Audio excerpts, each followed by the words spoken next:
Mateo 17:5 po, yung lagi ko pong binabanggit sa inyo pag nagpo-post po ako ng salita ng Diyos. Ito po ngayon, babasahin yung lingkod.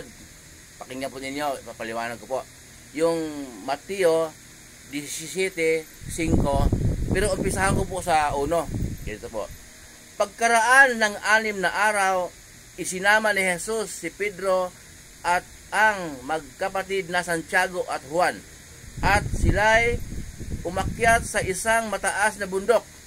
Habang sila'y naroroon, nakita nilang nagbabago ang anyo ni Jesus. Nagliwanag na parang araw ang kanyang mukha at nagniningning sa kaputian ang kanyang damit, at nakita ng 3 alagad sina Moises at Elias na nakikipag-usap kay Jesus.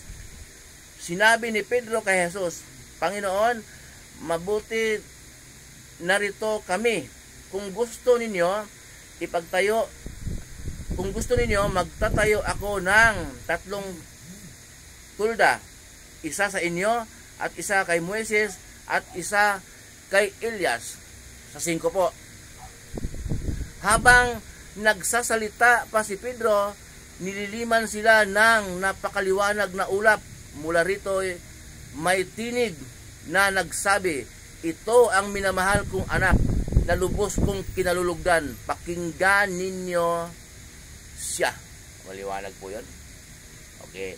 Kaya po sinabi ni Pedro po yun, dahil nung panahon po yun, hanggang ngayon, pag may himala, magtayo ng kapilya, kahit maliit lang, sambahan, at doon sila sa samba. Nagpakita daw si ganito, ganire. Pero nagsalita pa lang si Pedro na gusto po ninyo, Panginoon, magtayo ako ng 3 kubo, isa sa inyo, isa kay Elias at isa kay Moises. Habang nagsasalita pa lang si Pedro, may tinig mula sa langit, ito ang minamahal kong anak na lubos kong kinalulugdan. Pakinggan ninyo siya. Napakalinaw po. So pinakinggan ni Pedro kung umuo ba si Jesus na magtayo ba ng kubol o tulda o ano man yun, para doon para tandaan na may himala doon sa samba yung iba. Panahon ngayon, ganun sa panahon ngayon, kung may himala na umilagro na nangyayari sa bukid man, o nung sinabi ng ating Diyos na makapangyarihan sa lahat, tinig mula sa langit, ito ang minamahal kong anak na lubos kong kinalulugdan, pakinggan ninyo siya. Nakinig naman si Pedro. Magtayo ba? Hindi pumayag si Jesus. Umuwi na sila, bumaba na sila. At nung bumaba po sila, binigbilin ni Jesus na huwag ninyong sabihin ang nasaksihan ninyong pangitain hanggat nasa lupa pa ang anak ng tao. Ang tinutukoy ni Jesus anak ng tao, siya. Kasi nagkatawang tao siya. Okay. Pero pinasulat din naman, pag umakit siya sa langit, pinasulat din naman niya. At sa panahon po ngayon, mababasa. Pinagbilin po talaga ng Diyos. Mayroon po ako na naririnig na nangangaral. Sabi po niya, bumalik na ngayon ako sa Katoliko. Pinakinggan ko po. 3 sikat na relihiyon o sikta ang pinanggalingan ko. Binanggit talaga niya yung mga head ng mga founder, mga sikat po. Kung sinong naiisip niyo sikat ngayon na 3 na talagang matunog sa bibig ng tao na relihiyon, yun ang binanggit niya. Tapos sabi niya, yung isa namang pastor na yon, kung ano-ano hinihingi, humingi ng ganito ganire. Kaya lumipat ako sa kabila relihiyon, sabi niyang, umalik siya sa pagkapare, sabi niya. Nung lumipat naman ako, nagbago yung ugali ng pastor. Kaya lumipat naman ako sa kabila. Paglipat ko sa kabila naman, hindi ko nagustuhan yung pamamalakad niya, kaya bumalik ako sa Katoliko. So kung titingnan po natin, para sa akin na likuluban ng Diyos na kaunawaan, sarili lang talaga niya ang kanyang nasa isip niya, sarili lang. Kung may banal kang espiritu, ay ang banggitin mo ng ganito,